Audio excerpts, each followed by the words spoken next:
We live in a culture that demands constant positivity. Be happier, be richer, be smarter, be the best.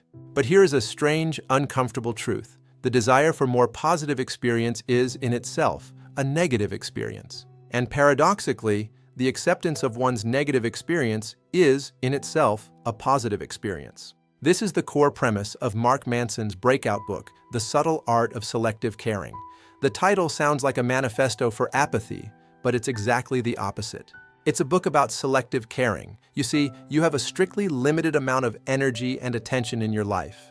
If you care about everything, if you deeply care about the rude cashier, your ex's new partner, and whether your shoes are fashionable, you will constantly feel exhausted and miserable.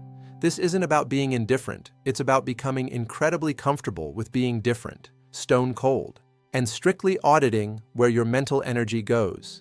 Let's explore the deep psychological frameworks behind this and how you can apply them today. Philosopher Alan Watts introduced a concept called the backward law.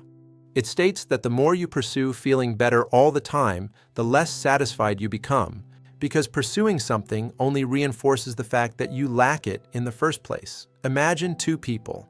Person A stands in front of a mirror every morning reciting affirmations. I am rich, I am happy, I am successful. By constantly reminding themselves of what they want to be, they are subconsciously reinforcing what they currently are not. Person B simply accepts where they are in life, acknowledges their flaws, and goes to work. Person B is happier. Psychologically, accepting your flaws and the inevitable suffering of life removes the anxiety of trying to be perfect.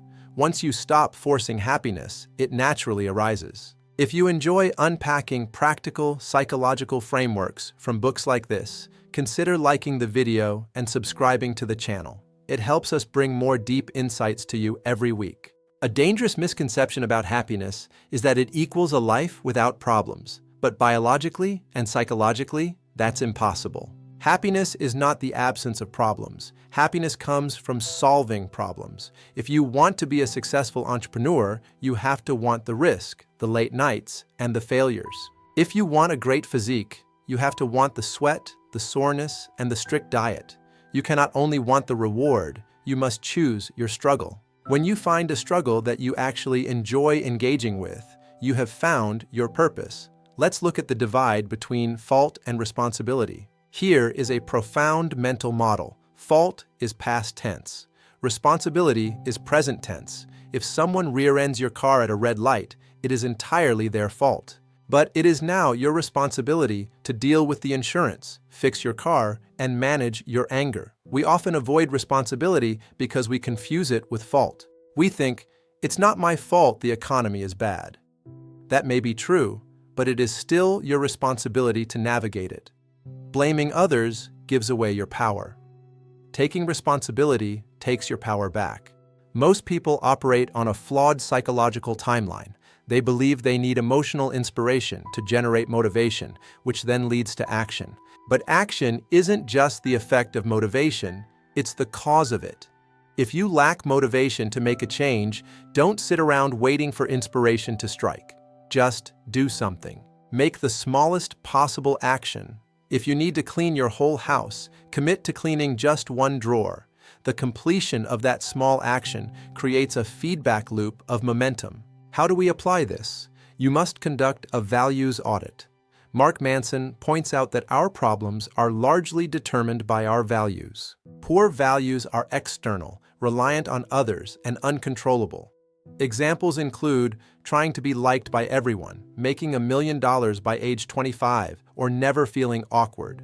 Good values are internal, reality-based, and controllable. Examples include honesty, standing up for yourself, or continuous learning. Shift your metric of success to things you can control.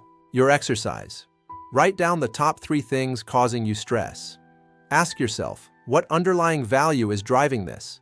Are you stressed about a presentation because you want to deliver value or because you want to be a genius? Ultimately, the subtle art brings us face to face with our own mortality. In the grand scheme of the universe, our time is incredibly brief. This shouldn't depress you. It should liberate you.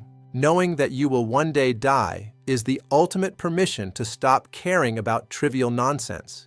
It forces you to ask, What legacy do I actually want to leave? What is genuinely worth my limited supply of cares? Let's recap. The backward law. Stop trying to force happiness. Accept your reality.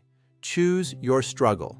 Happiness comes from solving problems you actually care about. Responsibility is power. You are always responsible for your reactions. Do something. Use action to generate motivation, not the other way around. Reserve your energy only for the values you can control. Which of these frameworks completely shifted your perspective? Let me know in the comments. Grab the book or your 30-day free Audible trial via the links below. Hit like and subscribe. Until next time, become wiser.